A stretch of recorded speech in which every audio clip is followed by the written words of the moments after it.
It's Duncan from Transtion Town Brixton and the Brixton Pound group. You must be very, very proud tonight. I'm completely bowled over. The great unleashing of Brixton's own currency. Oh God, it's amazing. It's amazing. It's been a dream for several years for me. But surely it's illegal, isn't it? No, it's not. It's something you exchange. It just happens to be worth the equivalent of sterling. But when sterling goes pear-shaped, it can become something really useful locally to exchange that we can peg to something else. Wow, it has its own built-in resilience. Absolutely, yeah. And so, yes, obviously you'll be being paid in and paying with the Brixton Pound. I will, yeah. A chunk of my spend every week will be in Brixton Pounds, and those Brixton Pounds will stay in Brixton and carry on circulating. If I paid in a normal pound and that got given to somebody in change, it could go straight to Tesco's, of whom, you know, we know a lot. We won't necessarily. But why would you not want to go to a big chain like that? What's the fundamental bottom line? Well, 90% of it then just escapes out from Brixton because they have very long supply chains. They have a very expensive corporation to run. They pay very few local staff.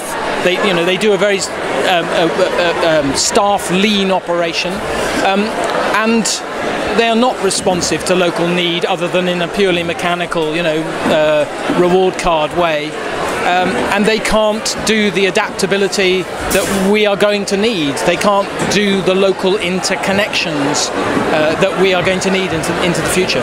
So you're trapping the money in the economy? Absolutely. That's a very good way of referring to it. Fantastic. Yeah. And lastly, about the notes. Tell us, who's on the notes? Well, Olive Morris is on number one, who was a local black activist, radical lady. Okay. As you can see with her megaphone. Yes. Who died sadly young.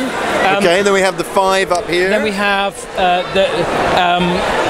James Lovelock, who is the inventor of the Gaia theory, the idea that in fact all of Earth's systems are a sort of self-regulating, interconnected single system, really, and if you can't interfere with anything, with any part of it, without it discombobulating the whole. A Brixtonian, obviously? Yes, yeah, in his early years. Down here? Delighted to be on the pounds, absolutely. Excellent, wonderful, yes. Here we have CLR James, who is also a radical and cricket writer. Oh, right. So a wonderful Brixton combination, about whom I'm afraid I know less than I should. Right. And Vincent van Gogh, who... Vincent van Gogh? Yes, who lived in Brixton. Who lived in Brixton? Who lived in Brixton, yeah. Fantastic. Yes. Do you think we'll find John Major on a £50 note? I somehow doubt it, but if John Major had a conversion of sorts, then maybe, if John Major came out and said, localisation is where it's at, transition is what we have to be doing.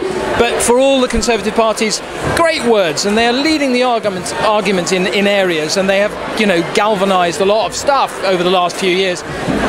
They can't understand that the changes we're asking for completely undermine the system that they promote.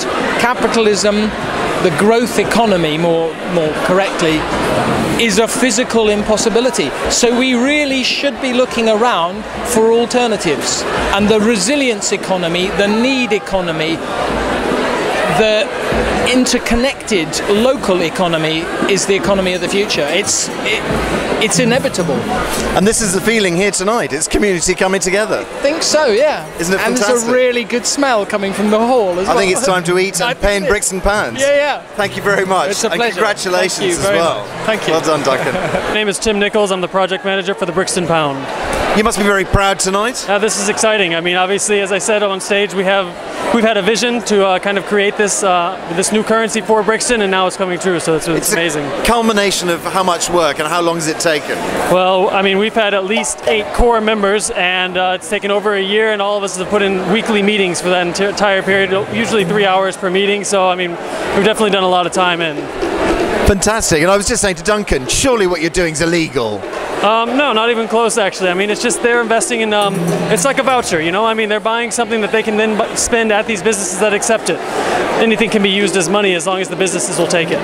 And it's a beautiful looking piece of currency as well. Yeah, it is a very beautiful looking piece of currency. We had a lot of research done. We had great designers. We had great local artists that wanted to contribute. So it was good.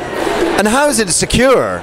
Well, we have 9 high security features that are immediately available, and then 10 others built in that the businesses know about. Yeah, so we made sure that we invested heavily into that.